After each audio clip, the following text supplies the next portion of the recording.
अच्छा, प्यार कोई समझ पावे ये तो मुश्किल की बात है।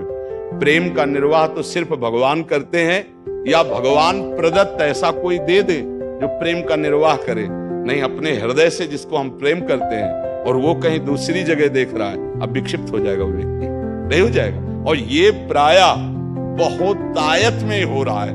क्यों? क्योंकि पूर्व संस्कार बन गए। अच्छा, जैसे देखना, बॉयफ्रेंड गर्लफ्रेंड, ब्रेकअप, फिर बॉयफ्रेंड, फिर गर्लफ्रेंड। समझ रहे हैं क्या संस्कार पड़ रहा बच्चों के अंदर? अब वो जब वर्ण करेंगे एक पति का, तो उनके अंदर निष्ठा आ पाएगी, वो संयम से चल पाएंगे, वो एक गृहस्थी को संभाल पाएंगे, वो अपने पति या पत्नी पर पूर्ण प्रेम कर पाएंगे? नहीं कर पाएंगे। क्यों? क्योंकि आदत खराब हो चुकी, संस्कार खराब हो चुके।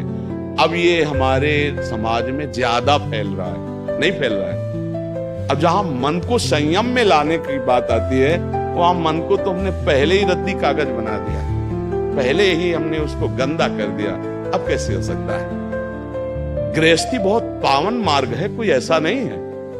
मतलब पवित्र शरीर दोनों के हैं, और फिर धर्म से ग्रहण किया गया, वो फिर एक अच्छी गृहस्थी बनती है।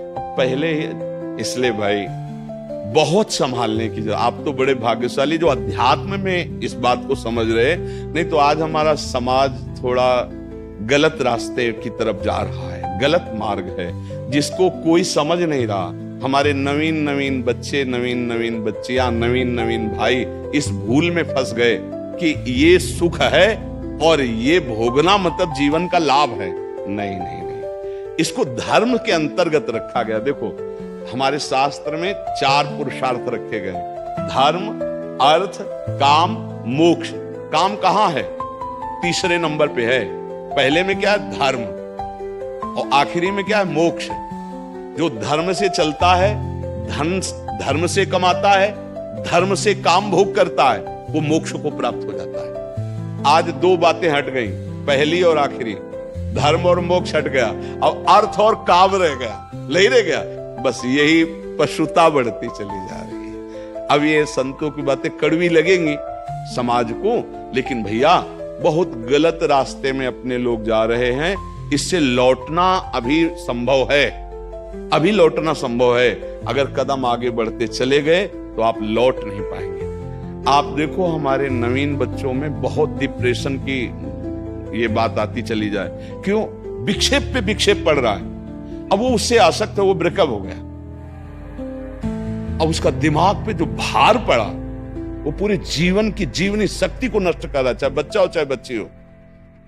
मतलब कई ऐसी समस्याएं प्रकट हो रही हैं जो अपनी बात कह नहीं सकते हैं, और अंदर ही अंदर वो अपने को खोखला कर लेते हैं। हमें लगता है कि माता पिता को, परिवार को इन समस्याओं से, बच्चों से जुड़कर उनको हटाना चाहिए, उनको शिक्षा देनी चाहिए, उनको ऐसा मित्रवत बल देना चाहिए जिससे उनकी मानसिकता उभरे।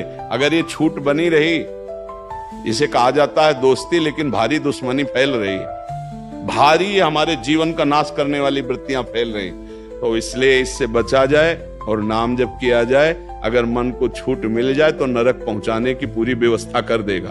मन को छूट मिल जाए तो भारी से भारी अपराध करा देगा और जलाता रहेगा। इसलिए मन को छूट ना दी जाए, और मन को छूट ना दी जाए इसके लिए जो चाहिए विवेक, वो सत्संग सुना जाए, और जो बल चाहिए वो नाम जप किया जाए। नाम का बल और सत्संग का विवेक, ये 2 ही बचा सकते। साधन को हरि भजन है, कै सत्संग सहाय।